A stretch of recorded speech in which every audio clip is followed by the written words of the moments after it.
Une étude a été faite récemment par des officiels sur le sujet. Vous avez une organisation qui s'appelle l'État islamique, qui fait des signes dans toute sa propagande d'absolue dévotion à l'islam, et c'est pour l'islam et sa pureté qu'ils égorgent soi-disant les individus qui brûlent des enfants vivants, etc. Une analyse a été faite biographique extrêmement précise des 50 du sommet de l'État islamique. Il n'y a pas un seul islamiste parmi eux. Tous les gens qui sont, tous, sans exception, le Abu Machin al-Baghdadi étant un pur et simple leurre qui est là pour amuser la galerie, ceux qui dirigent vraiment, ceux dont on sait qu'ils échangent par voie électronique et donc ceux qu'on a pu repérer, les 50 du sommet, il n'y a pas un seul islamiste. Qu'est-ce que c'est que ce truc-là ? C'est un peu Canada Dry quand même, ça ressemble à l'alcool, ça a le goût de l'alcool, mais c'est pas de l'alcool. Là, qu'est-ce que c'est qu'un islamiste? On le sait, c'est quelqu'un qui a combattu en Afghanistan, qui figure sur beaucoup de sites, qui est connu pour ça dans sa biographie. On ne devient pas chef d'une organisation comme ça en claquant dans ses doigts et en 5 minutes. Donc là, dans la direction de ce qu'on appelle l'État islamique, il n'y a pas un islamiste. C'est des gens qui, dans une phase antérieure de leur vie, étaient connus pour courir le guilledou, boire du pinard. Voilà, c'était des généraux de l'armée de Saddam Hussein, généralement. Généraux le plus souvent laïcs. Voilà la situation. Donc quand on nous dit l'État islamique nous attaque, je réponds, c'est une précision insuffisante. Qu'est-ce que c'est que ce machin? Et personne n'a de réponse, alors actuelle, personne.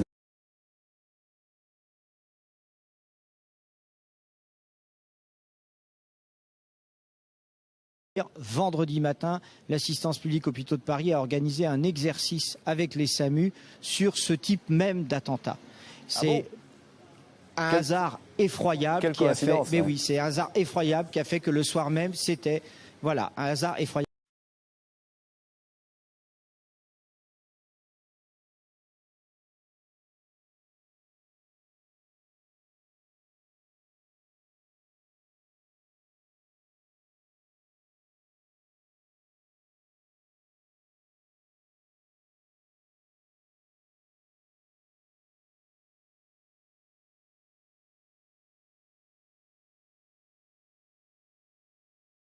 Sur comment est-ce que c'est possible.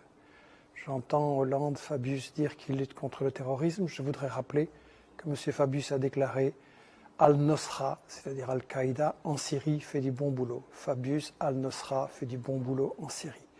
Comment peut-on dire qu'on lutte contre le terrorisme et en même temps les financer, les armer, les soutenir? Les États-Unis, depuis 1979, utilisent le terrorisme quand ça les sert, depuis l'Afghanistan et dans plein de pays. Il est temps que ça cesse.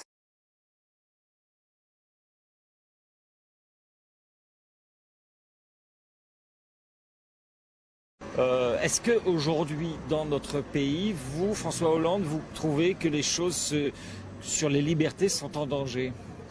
Je crois qu'au nom d'une cause qui est juste, nécessaire, lutter contre le terrorisme, on est en train de faire des amalgames et des confusions. C'est-à-dire que celui qui n'est plus dans la norme, qui peut avoir un comportement déviant, qui peut parfois même être au-delà de la loi, peut être assimilé à un terroriste. Ce qui, là, est une atteinte grave aux libertés. Pourquoi on fait ça? Pourquoi le pouvoir politique fait ça selon vous? Je crois qu'il y a d'abord une espèce de mouvement politique, c'est-à-dire de donner le sentiment qu'il y a une menace et que le pouvoir y répond. Donc il y a une intention politique qui est... Ils inventeraient la menace alors? Non, je crois qu'ils ne l'inventent pas. Il y a quand même des actes qui se sont produits, des caténaires, mais on lui donne un sens qui n'est pas le bon et on lui donne une portée, on en fait un acte terroriste comme pour justifier l'intervention sécuritaire du pouvoir et son efficacité. Et puis deuxièmement, il y a une forme de dérive sécuritaire qui justifie des lois sans cesse plus répressives au nom d'une menace qui parfois est réelle et parfois, on le voit bien, est virtuelle, voire même inexistante. Pourquoi il invente le pouvoir alors? peut-être pour montrer une efficacité qui, sur d'autres terrains, notamment économiques et sociaux, n'est pas forcément au rendez-vous. Donc c'est grave vos accusations, M. Hollande, là. Bah, je pense que c'est grave. Enfin, mettre en cause des hommes et des femmes, les priver de liberté, les accuser de terrorisme, c'est grave.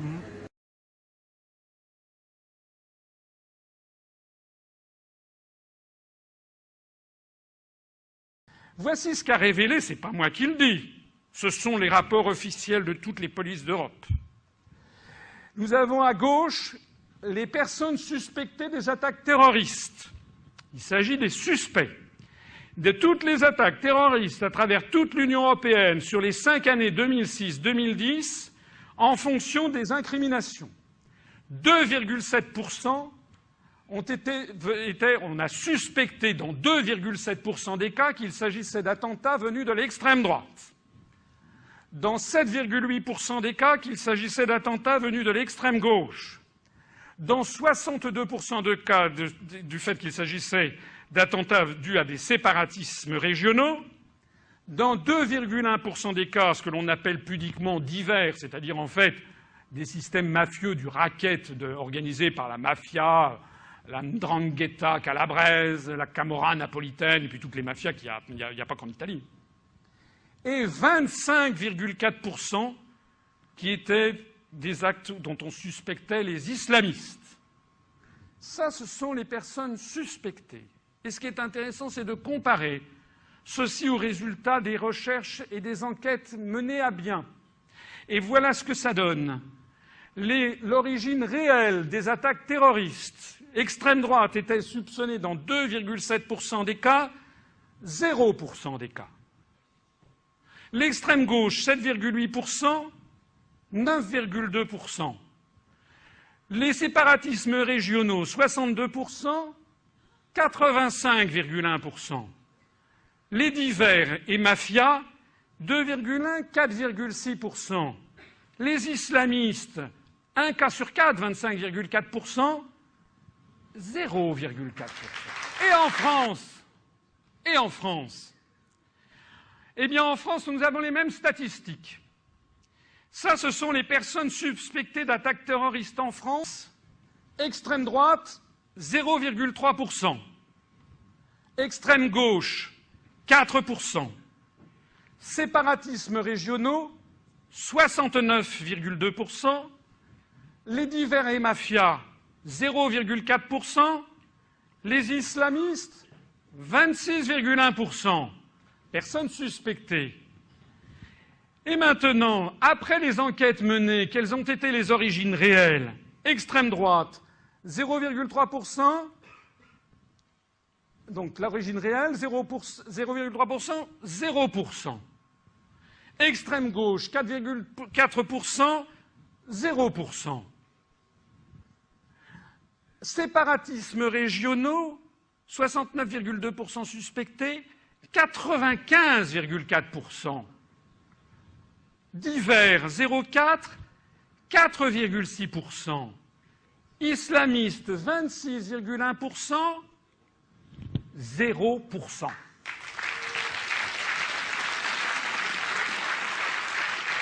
Ça n'est pas moi qui le dis, ce sont les statistiques officielles de toutes les polices européennes après examen précis des actes terroristes. En d'autres termes, au cours des 5 dernières années, 100% des nombreuses attaques terroristes en France ont été dues à des mouvements séparatistes, pour 95% d'entre elles, et à des attentats mafieux pour 5%. En revanche, le terrorisme se réclamant du djihadisme, qui figure comme l'une des principales menaces contre la France dès le premier paragraphe du résumé du livre blanc de la défense et de la sécurité nationale, a représenté 0%.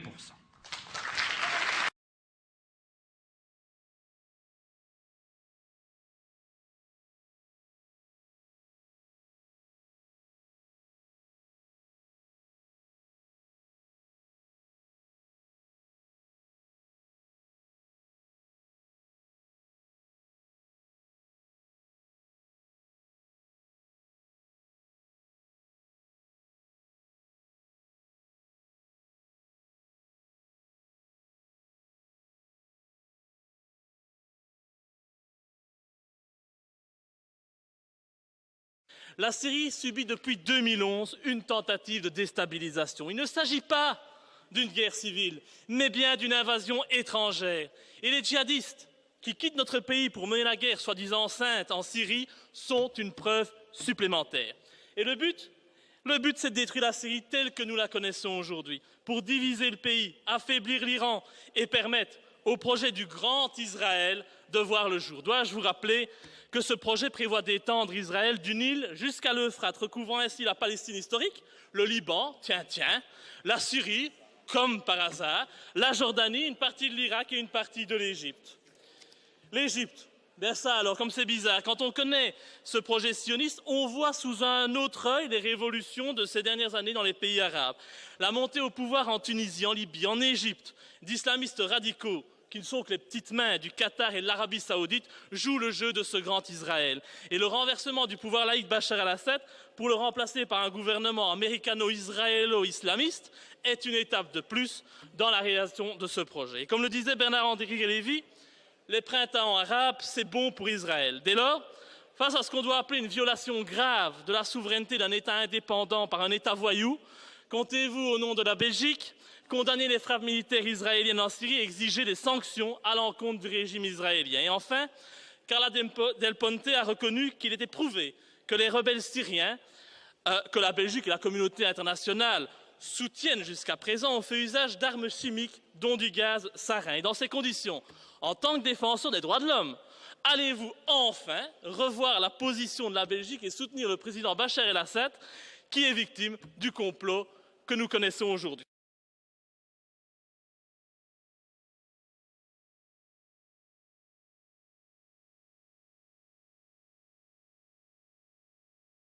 Je tiens quand même à rappeler qu'Israël a déjà acquis son armement depuis bien longtemps, dont la bombe atomique, et que jusqu'à présent, l'Iran est le seul gage de paix dans cette région du monde. Et donc je n'accepte pas l'argument selon lequel Israël pourrait, afin de garantir sa sécurité, mener des frappes préventives sur le territoire d'États indépendants. C'est une dérive et une violation totale du droit international. Et c'est également un très mauvais signal que l'on donne à la population. Imaginez ce qui se passerait si, un jour, jaloux de mon voisin, je décidais d'entrer chez lui et de le tuer sous prétexte que j'estime, sans la moindre preuve et sans éléments probants, que mon voisin constitue une menace pour moi. Eh bien, j'irai directement devant la cour d'assises et en prison. Et si vous vous appelez Israël et que vous commettez le même crime, mais à plus grande échelle, je ne vous rappelle pas le nombre de morts syriens suite à ces frappes israéliennes, eh bien vous vous en sortez avec les félicitations des États-Unis, de la communauté internationale et le silence coupable de la Belgique. C'est illogique et criminel. Et après cela, on osera encore venir dire que le projet sioniste n'est qu'une élucubration de complotistes décérébrés. Ben voyons. Ma question, c'est à partir du moment où le président des États-Unis, on l'avait vu, avait dit si Bachar el-Assad utilise les armes chimiques contre la population civile, nous interviendrons. À partir de ce moment-là, le monde attend des représailles. Michel Collomb, comment vous le réglez, vous, ce dilemme? Mais écoutez, quand je viens d'entendre monsieur affirmer avec certitude qu'on avait toutes les preuves pour les armes chimiques parce que les services secrets des États-Unis, de la Grande-Bretagne et de la France nous le disaient, les mêmes qui disaient la même chose sur l'Irak, et on sait que c'était un mensonge. Je pense que, bon, moi qui suis les guerres et la propagande de guerre et la désinformation depuis 20 ans, tout ce que je viens d'entendre, là, ça en fait partie. Et je voudrais rappeler cette phrase du Premier ministre britannique Lloyd George. En 1914, il disait « Si les gens savaient à propos de la guerre, elle serait arrêtée tout de suite, mais les gens ne savent pas et ne peuvent pas savoir. » Et cette 20 années d'études sur les guerres et tous les prétextes de ce genre et tous les mythes qui ont été fabriqués comme ça m'ont amené à penser qu'il est très important que les gens qui nous regardent et qui nous écoutent réfléchissent que dans chaque guerre, on applique ce que j'ai intitulé les principes de la propagande de guerre. On ne peut pas évidemment dire qu'on fait la guerre pour le pétrole, pour le gaz, pour le fric, etc. Donc, il faut travailler l'opinion publique, premièrement en cachant les intérêts. Et je m'excuse, la question de la Syrie, c'est très simple. Il y a du pétrole, il y a du gaz, il y a des gazoducs, il y a des projets énormes en dessous de la Méditerranée qui intéressent Israël, tiens. Et quand on voit que Total et le Qatar, maintenant en Libye, se partagent le gaz, ben, il ne faut pas faire un dessin. Le deuxième grand principe de la propagande de guerre, c'est de cacher l'histoire. Et la France se pose en donneuse de, enfin la France d'en haut se pose en donneuse de leçons. Il ne faudrait quand même pas oublier que le colonialisme français a bombardé les Syriens en 1945 pour les empêcher d'acquérir leur indépendance, a pratiqué et organisé la division de la Syrie, notamment sur des bases religieuses, et puis que toute l'histoire de la Syrie, depuis qu'elle a résisté à Israël, ça a été le travail des États-Unis et d'Israël pour affaiblir et briser la Syrie. Et Roland Dumas disait il n'y a pas longtemps qu'il y a 2 ans, on lui avait dit à Londres, on prépare quelque chose contre la Syrie, est-ce que tu veux en faire partie? Il avait dit non, 2 ans avant les manifestations. Le troisième grand principe de la propagande de guerre, c'est qu'il faut absolument, quand on a décidé d'attaquer pour le pétrole, le gaz ou le fric, il faut absolument diaboliser l'adversaire. Et donc là, on a droit à toute une série d'histoires. Et celui qui dit, moi je sais, qui dit ici, je sais tout ce qui se passe en Syrie, je n'ai aucune certitude, pour moi c'est un charlatan. Je pense qu'il n'y a pas de guerre propre, je pense qu'on a vu des atrocités des 2 côtés. Et je pense que quand on se réclame de la justice, dire avant toute enquête, je sais qu'il va falloir faire quelque chose et je sais qui est coupable, c'est pas sérieux. Un tribunal qui jugerait comme ça ne serait pas accepté. Sur la question des armes chimiques, c'est évidemment intolérable. Je voudrais juste poser la question à ceux qui connaissent bien les États-Unis. Quel est le pays dans l'histoire qui a le plus utilisé des armes chimiques, biologiques et bactériologiques? Sinon les États-Unis, avec 250 kilos d'armes chimiques balancées sur le Vietnam et maintenant encore des bébés qui naissent comme des monstres. Et dans toute une série d'autres pays. Donc si Obama trouve que les armes chimiques c'est intolérable, il ne doit pas aller très loin pour punir les coupables. Le 4e grand principe de la propagande de guerre, c'est qu'il faut toujours se présenter comme défendant les victimes. On fait toujours des guerres soi-disant humanitaires. Mais là, la mèche a été vendue hier ou avant-hier, je ne sais plus, par Bernard Kouchner, qui est un pro-interventionniste, et qui a dit devant une télé française, bien sûr que le but c'est de renverser Bachar el-Assad, mais il faut un habillage diplomatique. Ça veut dire qu'on n'est pas là pour défendre les Syriens, parce qu'en réalité c'est une guerre qui a été provoquée par les États-Unis et leurs alliés dès le départ, comme Roland Dumas l'a dit. On n'est pas là pour protéger les victimes et pour les empêcher. Au contraire, on veut qu'il y en ait plus pour avoir un prétexte d'intervenir. Et je tiens à rectifier les mensonges qui ont été dits. Le gouvernement syrien est parfaitement d'accord de négocier. Et ce sont les États-Unis, la France et le Qatar qui ont dit non, on ne négocie pas, on veut gagner militairement sur le terrain. C'est-à-dire que Bachar el-Assad a dit qu'il voulait bien négocier. Oui, tout à fait. Et le 5e et dernier principe de la propagande de guerre, très brièvement, c'est qu'il faut monopoliser le débat et empêcher les opinions adverses. Et donc, on a dans les médias français un alignement sur cette propagande que vous avez montrée là au début. Et quand M. Hérault s'amène en disant j'ai la preuve sur les armes chimiques et qui commence par répéter dans son discours pendant des minutes et des minutes tout ce que tout le monde sait et que personne ne nie, et puis qu'à la fin il dit les services secrets m'ont dit que c'est Bachar, il n'y a aucun journaliste pour dire oui mais les preuves un peu sérieuses s'il vous plaît. Et donc quand on voit des gens comme Fabius, comme Bernard-Henri Lévy, comme Hérault ou BHL, qui viennent avoir le courage de bombarder, mais pas le courage de débattre devant des gens qui connaissent le dossier et qui ont les arguments contraires, il faut quand même beaucoup se poser la question. Et j'insiste sur cette question des 5 principes de la propagande de guerre, parce que, et ce sera ma conclusion, l'année prochaine, vous risquez peut-être de m'inviter sur l'Iran, ou sur l'Algérie, ou sur le Venezuela, ou le Congo, ou l'Érythrée, ou le Zimbabwe, et ça va être chaque fois la même comédie, chaque fois avec les mêmes arguments. Il n'y a pas de guerre vraiment humanitaire, il y a toujours des intérêts pour le fric, il y a toujours des intérêts pour les matières premières, et il est temps quand même qu'on se dise, si on veut une humanité solidaire et mettre fin aux guerres, il faut voir qui provoque ces guerres.